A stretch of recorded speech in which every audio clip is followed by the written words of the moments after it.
Many years ago, in a Nigerian university, there were two girls who shared the same room and probably the same plate of food. This is the story of two roommates, one kind and the other was far from kind. She was not so good as her appearance showed, and worst of all, she was dangerously jealous. Her name was Chioma, and the girl who hated her so much was named Isabella. On that bright and hot afternoon, on a Monday, Chioma arrived on campus with a small box, a big traveler's bag, and even bigger dreams. Chioma was a good girl. She was raised well, God-fearing and hardworking. Her mother had warned her before she left home, Chioma, be careful of the people you live with. Remember that not everyone that smiles with you means well. Chioma nodded, smiling softly, not knowing how true those words would become. She was assigned to Hall B, room 214, and that was where she met someone she wouldn't forget in a hurry, Isabella.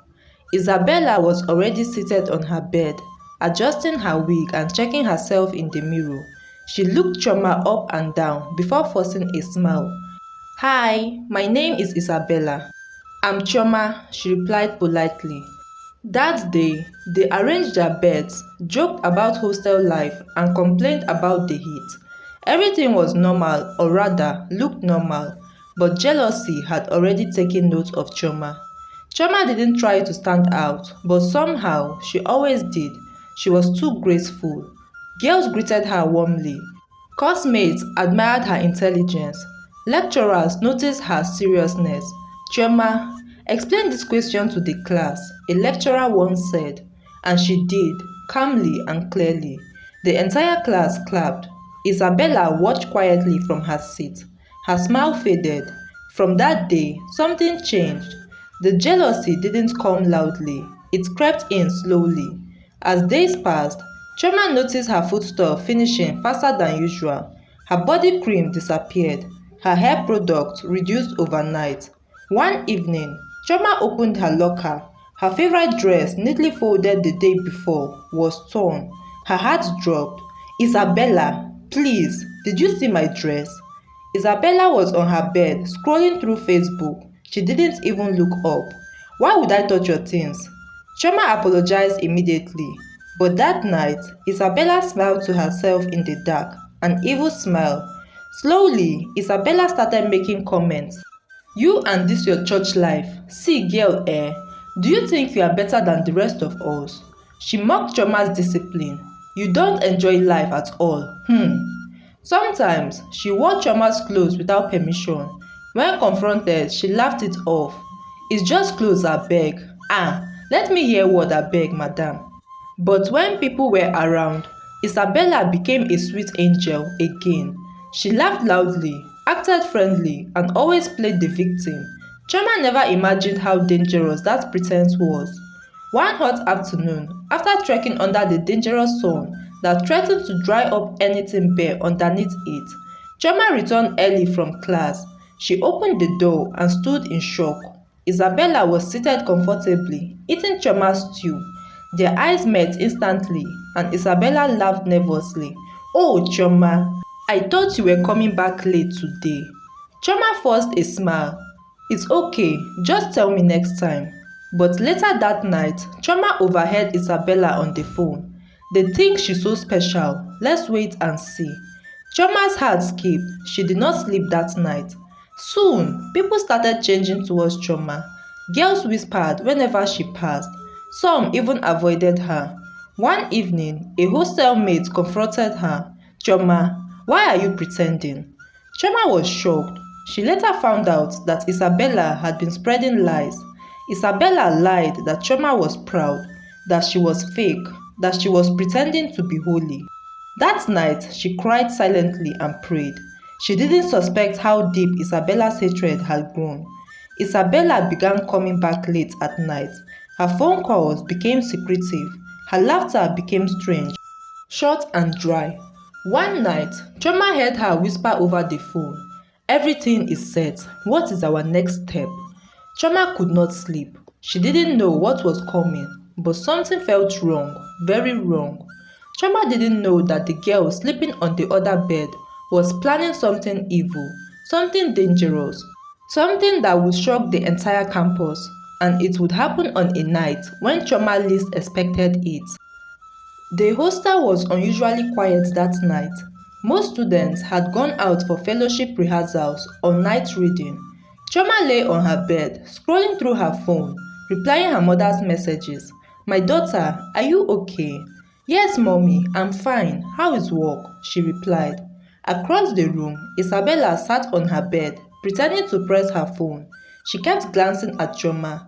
Her eyes were cold, very cold, and at exactly 11:47 p.m., Isabella stood up. "Chioma, I'm going to fetch water. Please don't leave the room. I didn't carry any key with me." Chioma nodded absent-mindedly. "Okay." The door closed softly behind Isabella, and that was when the plan began. Outside the hostel gate, three boys stood under a dim street light. They looked very rough, restless, and impatient. Isabella approached them. "She's inside," she whispered. "Room 214. Hope you all remember our plan." One of them frowned. "You sure about this thing?" Isabella's jaw tightened. "I want her scared for her life. She thinks she's better than everyone." Another boy hesitated. "This one no be joke oh. She mean business." Isabella snapped. "You guys should better do what I paid you for." At that moment, the three guys moved towards the hostel, but fate had other plans. Back inside, Chioma suddenly felt uneasy. Her heart was racing quickly. She remembered her mother's words, "Be careful of the people you live with." She stood up quietly and decided to step out to the corridor to make a call.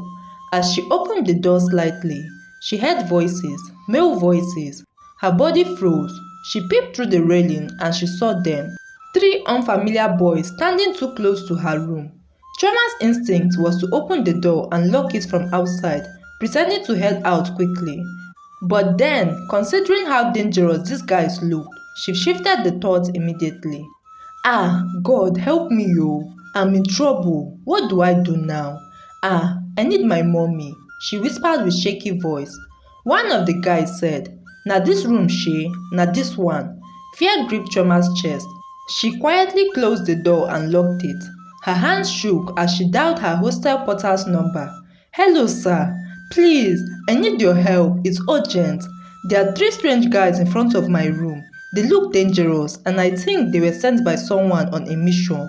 Before anything could happen, footsteps echoed from a distance. The night porter appeared with two security men. "Hey, what are you boys doing here?" The boys panicked. One tried to run. Another dropped what he was holding. The security men caught them immediately. Isabella, who was hiding behind the staircase, froze. Her phone slipped from her hand. They were surprised to see her there. "Isabella," one of the security men called. "You again?" She tried to laugh. "I was just passing by, sir." But no one believed her lies. It was too late. Chioma, who was peeping from the window inside, came out immediately. She was still speechless.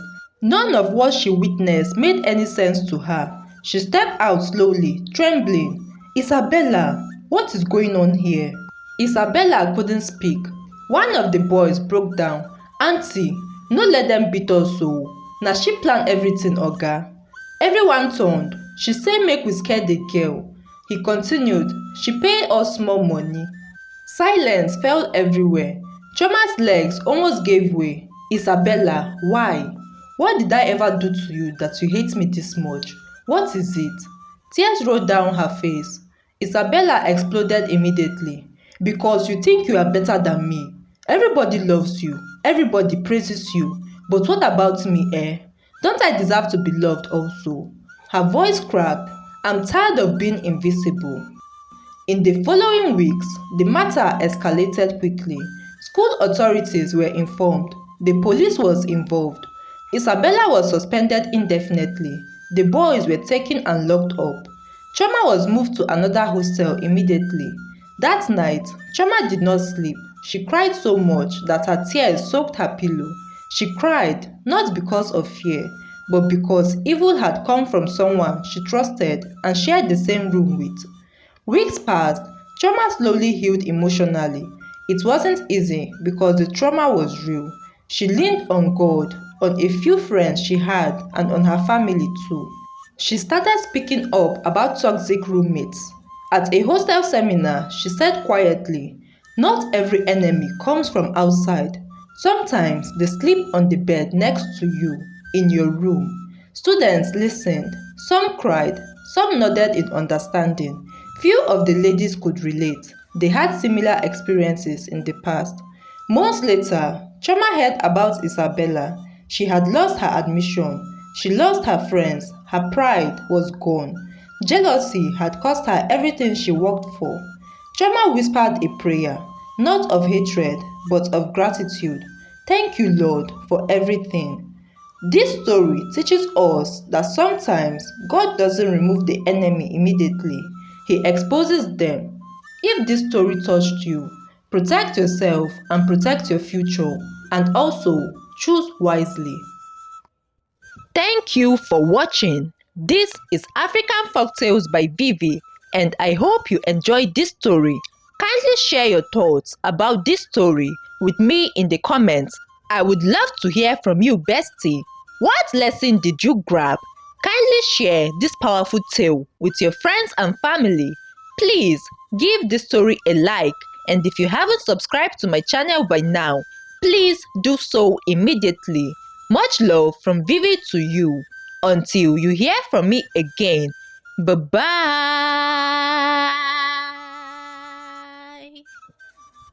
Bye.